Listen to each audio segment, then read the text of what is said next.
প্রিয় শিক্ষার্থীরা, সবাইকে শুভেচ্ছা। আজকে আমরা ত্রিকোণমিতি নিয়ে একটু আলোচনা করব। তো প্রথমে আমরা ত্রিকোণমিতি শব্দটি সম্পর্কে একটু বিশ্লেষণ করি।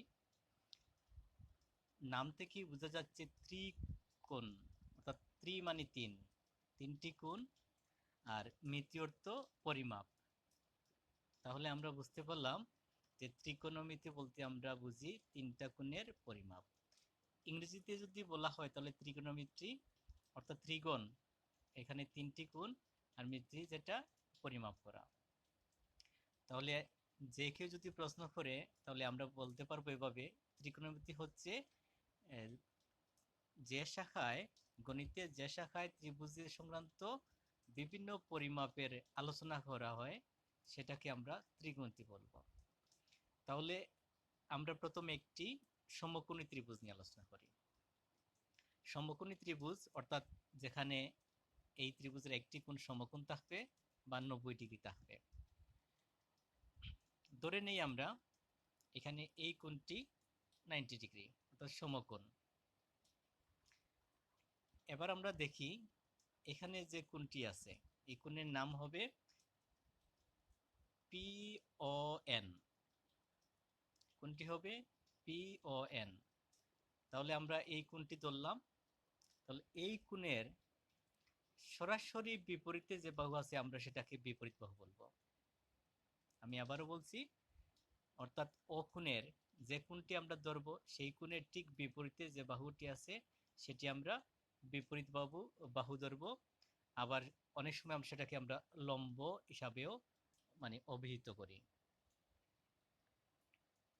এবার ভূমির সাথে যে বাহুটি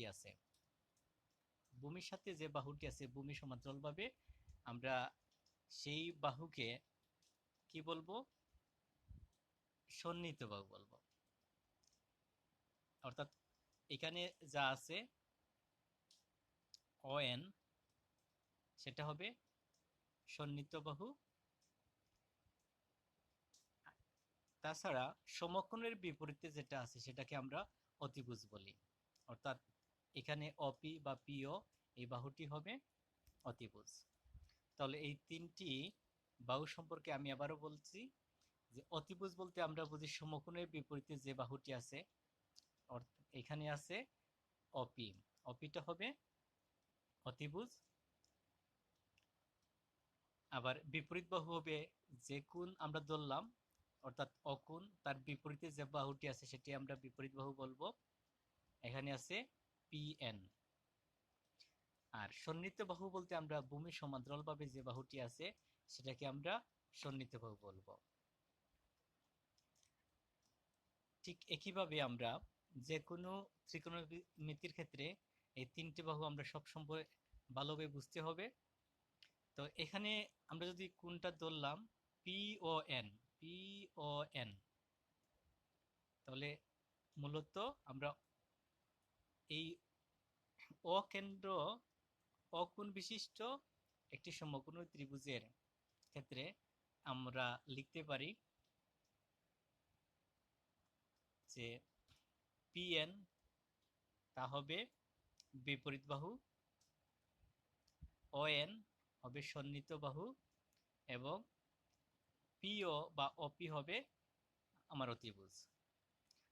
তো ছাত্র বন্ধুরা, আশা করি তোমরা বুঝতে পারছো। ধন্যবাদ সবাইকে।